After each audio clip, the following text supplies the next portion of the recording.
Got the greatest of all time. ഞാനൊരു വിജയ് ഫാനാണ് basically. അപ്പോൾ വിജയ് ഫാനിൻ്റെ ഒരു റിവ്യൂ ആയിട്ട് നിങ്ങൾ ഒരിക്കലും ഈ പടത്തിനെ കാണണ്ട. നോർമലായിട്ടുള്ള ഒരാളുടെ റിവ്യൂ ആയിട്ട് കണ്ടാൽ മതി. യാതൊരു പ്രതീക്ഷകളും ഇല്ലാതെ ഇരുന്നുകൊടുന്ന ഒരു സിനിമയാണ് ഇത്. ഈ പടം ഞാൻ ഇന്നലെയാണ് കണ്ടത്. പടത്തിന് ശരിക്കും മിക്സഡായിട്ടുള്ള റിവ്യൂവും പിന്നെ നല്ല നെഗറ്റീവും ഈ പടത്തിന് വന്നിട്ടുണ്ട്. നിങ്ങൾ പറയുന്ന എല്ലാ നെഗറ്റീവ് സൈഡും നമ്മൾ ഈ സിനിമയിൽ സമ്മതിച്ച് തന്നിരിക്കുന്നു. ഞാൻ സമ്മതിച്ച് തന്നിരിക്കുന്നു. ഓക്കെ, കറക്റ്റാണ് എന്ന് കരുതി ഒരിക്കലും ഇതൊരു ഫ്ലോപ്പ് പടമല്ല.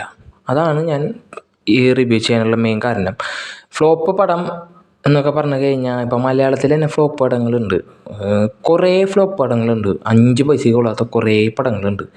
അതിനൊക്കെ വെച്ച് കമ്പയർ ചെയ്യുകയാണെങ്കിൽ ഇതൊരിക്കലും ഫ്ലോപ്പായിരിക്കില്ല. വിജയ് എന്ന നടനോട് എല്ലാവർക്കും ഇഷ്ടമുണ്ട്. അതേപോലെ തന്നെ ചില ആൾക്കാർക്കും ഇല്ലായ്മയുണ്ട്. ഏറ്റവും കൂടുതലുള്ള ഒരു നടനാണ് വിജയ് എന്ന് പറയുന്നത്.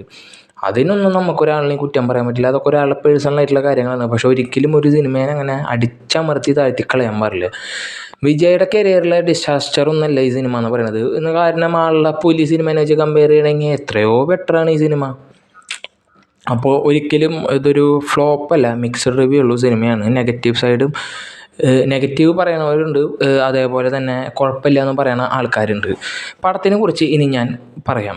ഫസ്റ്റ് ഹാഫ് എന്ന് പറഞ്ഞു കഴിഞ്ഞാൽ ഫാമിലിക്ക് വേണ്ടിയിട്ടുള്ളതാണ്. സെക്കൻഡ് ഹാഫ് എന്ന് പറഞ്ഞു കഴിഞ്ഞാൽ നമ്മളെ പോലുള്ള യൂത്തന്മാർക്ക് വേണ്ടിയിട്ടുള്ളതാണ്. പക്ഷേ എനിക്ക് ഫസ്റ്റ് ഹാഫിനേക്കാൾ കൂടുതൽ സെക്കൻഡ് ഹാഫാണ് ഇഷ്ടമായത്. പലർക്കും പല രീതിയിലാണ് ഇരിക്കുന്നത്. എൻ്റെ ഫാമിലിക്ക് ഫസ്റ്റ് ഹാഫാണ് ഇഷ്ടമായത്. പിന്നെ പടത്തിൽ നെഗറ്റീവ് സൈഡ് എന്ന് പറയാനാണെങ്കിൽ കുറേ ഉണ്ട്. ഉദാഹരണത്തിന് ആവശ്യമില്ലാത്തടത്ത് പാട്ട് ഇട്ടിട്ടുണ്ട്. ആവശ്യമില്ലാത്ത സീനുകളിൽ പാട്ട് കയറ്റിയിട്ടിട്ടുണ്ട്. ആവശ്യമില്ലാണ്ട് കുറേ ചളി വിജയ് വാരി പൊത്തുണ്ട് സിനിമയിൽ. ഫസ്റ്റ് ഹാഫ് ഫുള്ള് ചളിയാണ്. സെക്കൻഡ് ഹാഫിൽ നല്ല നല്ല സീനുകളുടെ ഇടയിൽ ചളികൾ വാരി പൊത്തുന്നുണ്ട്. പിന്നെ ഒരു 5 പൈസയ്ക്ക് കൊള്ളാത്ത ബാക്ക്ഗ്രൗണ്ട് സ്കോറാണ് ഈ സിനിമയിലുള്ളത്. പിന്നെ സീൻ ക്രിയേറ്റ് ചെയ്തിരിക്കുന്നത് യാതൊരു തരത്തിൽ എനിക്കിഷ്ടപ്പെട്ടിട്ടില്ല. ഫസ്റ്റ് ഹാഫാണ് ഞാൻ പറയുന്നത്. കാരണം ഫസ്റ്റ് ഹാഫിൽ ഹോസ്പിറ്റലിലുള്ള ഒരു സീനുണ്ട്, ഇത്തിരി സെൻറ്റി സീനാണ്. അത് ക്രിയേറ്റ് ചെയ്തിരിക്കുന്നത് എനിക്ക് ഭയങ്കരമായിട്ട് അങ്ങോട്ട് ഉൾക്കൊള്ളാനായിട്ട് കഴിഞ്ഞില്ല. കാരണം എന്താണെന്ന് വെച്ച് കഴിഞ്ഞാൽ വിജയ് എന്ന നടൻ്റെ സെൻറ്റി പെർഫോമൻസ് ഏറ്റവും ബാഡായിട്ട് ഞാൻ കണ്ടിരിക്കുന്നത് ഈ സിനിമയിലാണ്. വിജയ് എന്ന നടനെ ഉപയോഗിക്കാൻ പറ്റാത്ത ഒരു ഡയറക്ടറാണ് വെങ്കട് പ്രഭു എന്ന് പറയുന്നത്. കാരണം ഈ ഒരാളുടെ നിന്ന് ഒരിക്കലും നമ്മൾ ഈ ഒരു പടം പ്രതീക്ഷിക്കുന്നില്ല. അതേപോലെ വിജയ് എന്ന നടൻ്റെ ആ സ്റ്റാർഡം വെച്ചിട്ടുള്ള നടൻ്റെ നിന്ന് ഒരിക്കലും ഒരു വിജയ് ഫാൻ എന്നുള്ള നിലയ്ക്ക് ഞാൻ ഈ പടം വെച്ചിട്ട് ഞാൻ പ്രതീക്ഷിക്കുന്നില്ല. എന്നെ സംബന്ധിച്ചിടത്തോളം ഈ പടം ആവറേജാണ്, ഒരിക്കലും ഫ്ലോപ്പ് ആണെന്ന് ഞാൻ പറയില്ല. 3 മണിക്കൂർ ഈ പടം ഉണ്ട്. ഈ 3 മണിക്കൂർ ഇരുന്ന് ഈ പടം കാണാമെന്ന് പറയുമ്പോൾ മുഷിയും. അതേപോലെ കൽക്കി എന്ന് പറയണം 3 മണിക്കൂറുണ്ട്. അത് ഇരുന്ന് കണ്ട് മുഷിഞ്ഞ് അവസാനത്തെ ഒരു 30 സെക്കൻഡ് 30 മിനിറ്റ് ഒരു ഇതിൽ മാത്രമാണ് പടം കയറണത്. അതുകൊണ്ടാണ് നമുക്ക് ഇത്രയും നേരം ഇരുന്നതിനുള്ള ഒരു നമുക്ക് എന്തെങ്കിലുമൊക്കെ കിട്ടിയെന്ന് പറയാനായിട്ട് പറ്റുക. അങ്ങനെ ഒരിക്കലും ഈ സിനിമയിൽ നിന്ന് കിട്ടില്ല.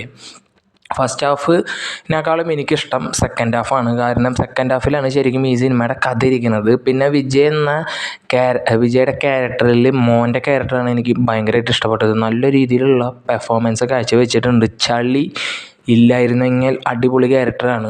സെക്കൻഡ് ഹാഫിൽ അച്ഛൻ വിജയുടെ നല്ല രീതിയിൽ അഭിനയിച്ചിട്ടുണ്ട്. യാതൊരു തരത്തിലുള്ള ചളിയും കാര്യങ്ങളും ഒന്നും തന്നെ ഇല്ല. പിന്നെ നെഗറ്റീവ് പറയാനായിട്ട് ഇതാണ് ബാക്ക്ഗ്രൗണ്ട് സ്കോർ. പിന്നെ അതേപോലെ ചില സീനുകൾ കണ്ടിന്യൂഷൻ ഒന്നും ഇല്ല. കാരണം ഈ വെങ്കട് പ്രഭു എന്ന് പറയുന്ന ആൾ ആരോടൊക്കെയുള്ള ഈഗോ ഒക്കെയാണ് ഈ സിനിമയിൽ തീർത്തേക്കണമെന്ന് എനിക്ക് തോന്നുന്നു. പ്രമോഷനും കാര്യങ്ങളും ഒന്നും ചെയ്യാണ്ട് ആൾ കണ്ടതും കേട്ടതുമായിട്ടുള്ള കാര്യങ്ങളൊക്കെ എടുത്തിട്ട് ഈ സിനിമയിൽ എല്ലാവരായിട്ടും വലിയ സിനിമയാണ് ഞാൻ ചെയ്യണത്, എല്ലാവർക്കും ഇതേപോലെ ഒരാൾക്കും സിനിമ ചെയ്യാൻ പാടരുത് എന്നുള്ള ഒരു രീതിയിൽ ആൾ എന്തൊക്കെയോ കൂട്ടിക്കുഴച്ച ഒരു സാമ്പാറാണ് ഉണ്ടാക്കിയേക്കണത്. അത് ചില പേർക്ക് ഇഷ്ടപ്പെടും, ചില പേർക്ക് ഇഷ്ടപ്പെടില്ല. എന്നെ സംബന്ധിച്ചിടത്തോളം പടം ആവറേജാണ്. പക്ഷേ വെങ്കട് പ്രഭു എന്ന് പറയുന്ന ഡയറക്ടറിൻ്റെ നമ്മൾ കണ്ടു വന്നിട്ടുള്ള മങ്കാത്തിയും മാനാട് പോലത്തെ സിനിമകളൊക്കെ വെച്ച് കമ്പയർ ചെയ്യുകയാണെങ്കിൽ ഇത് ആളുടെ ഏറ്റവും ഫ്ലോപ്പ് പടം എന്ന് വേണമെങ്കിൽ പറയാം. അപ്പോൾ ആളിലെന്തോ ഒരു വാശിയുടെ പുറത്താണ് ഈ സിനിമ ഇങ്ങനെ ആയിപ്പോയിക്കണമെന്ന് എനിക്ക് 100% ഉറപ്പാണ്. പിന്നെ സെക്കൻഡ് ഹാഫ് കഴിഞ്ഞിട്ടുള്ള വേറൊരു വിജയിനെ കാണിക്കുന്നുണ്ട്. എന്തിനാ ഇങ്ങനെ ചെയ്തു വെച്ചേക്കണേന്ന് എനിക്കറിയില്ല, എത്രയോ ബെറ്ററാണ് ഇന്ത്യൻ 2 എന്ന് പറയുന്നത്. ഇന്ത്യൻ 2 ഇറങ്ങിയപ്പോഴും AI കളിയാക്കി. അങ്ങനെ കളിയാക്കണ മലയാളികളാണ് നമ്മുടെ കൂടെ. കാരണം ഒരു സാങ്കേതിക വിദ്യ ആദ്യമായിട്ട് പരീക്ഷിക്കുമ്പോൾ അതിനെ അംഗീകരിക്കാനുള്ള മനസ്സൊന്നും ഇവിടെയുള്ള ഒരൊറ്റ ആളുകൂല്ല. അതിനെ എതിർക്കാനുള്ളത് മാത്രമേ ഉള്ളൂ. ഹോളിവുഡിൽ ചെയ്ത് കഴിഞ്ഞാൽ അത് സമ്മതിക്കും. കാരണം അവരിനെ വെച്ച് നമുക്ക് ഒരിക്കലും കമ്പയർ ചെയ്യാൻ പറ്റില്ല നമ്മുടെ സിനിമകൾ. പക്ഷെ നമ്മുടെ സിനിമകൾ നമ്മുടെ ചുറ്റുപാടത്തുള്ള സിനിമകളായിട്ടാണ് കമ്പയർ ചെയ്യേണ്ടത്. അത് നിങ്ങൾ മനസ്സിലാക്കണം. അപ്പോൾ ഓൾറൗണ്ട് നല്ല കഥയുള്ളൊരു സിനിമയാണ്. അത്യാവശ്യത്തിന് തരക്കേടില്ലാണ്ട് കണ്ടിരിക്കാൻ പറ്റുന്ന ഒരു സിനിമയാണ്. ചിലർക്ക് ഇഷ്ടപ്പെടും, ചിലർക്ക് ഇഷ്ടപ്പെടില്ല എന്ന് കരുതി ഈ സിനിമ പോയി നിങ്ങൾ കണ്ട് വിജയിപ്പിക്കണം എന്നൊന്നും ഞാൻ പറയില്ല. വേണമെങ്കിൽ പോയി കണ്ടാൽ മതി. ഇതാണ് എൻ്റെ ഒപ്പീനിയൻ. അത്ര ഫ്ലോപ്പ് ഡിസാസ്റ്റർ എന്ന് പറയാനുള്ള ഒരു പടമൊന്നും ഇല്ല ഇതെന്ന് പറയുമ്പോൾ. എന്തുകൊണ്ടാണെന്ന് പറഞ്ഞു കഴിഞ്ഞാൽ വിജയനോടുള്ള ഇഷ്ടമില്ലായ്മ കൊണ്ടാണ് പറയണത്. പുലിനെ വെച്ചിട്ട് കമ്പയർ ചെയ്യുകയാണെങ്കിൽ ഇതൊക്കെ എത്ര ബെറ്ററാണെന്നറിയും. അതാണ് പറയണത്. ആൾക്കാരുടെ റിവ്യൂ, നിങ്ങൾ ഒരിക്കലും ഒരാളുടെ റിവ്യൂ കണ്ട് പോയി പടം കാണരുത്. ഞാൻ ഈ പറഞ്ഞതിൽ കേട്ടിട്ട് നിങ്ങൾക്ക് കാണാൻ തോന്നുന്നുണ്ടെങ്കിൽ പോയി കാണാം, അല്ലെങ്കിൽ കാണാണ്ടിരിക്കുക. പടം എന്തായാലും ഫസ്റ്റ് കളക്ഷനൊക്കെ കിട്ടിക്കഴിഞ്ഞു. അപ്പോൾ വിജയിച്ചില്ലെങ്കിലും ഇപ്പോൾ ഇത്രയുള്ളൂ. പിന്നെ വെയിറ്റേഴ്സിന് പറയാനുള്ള ഒരു കാര്യം മാത്രമായി. അപ്പോൾ അത്രയൊക്കെ തന്നെയാണ് എനിക്ക് പറയാനുള്ളത്. മറ്റൊരു വീഡിയോ ആയിട്ട് വരുന്ന വലിയ എല്ലാവർക്കും ടേക്ക് കെയർ. ബൈ.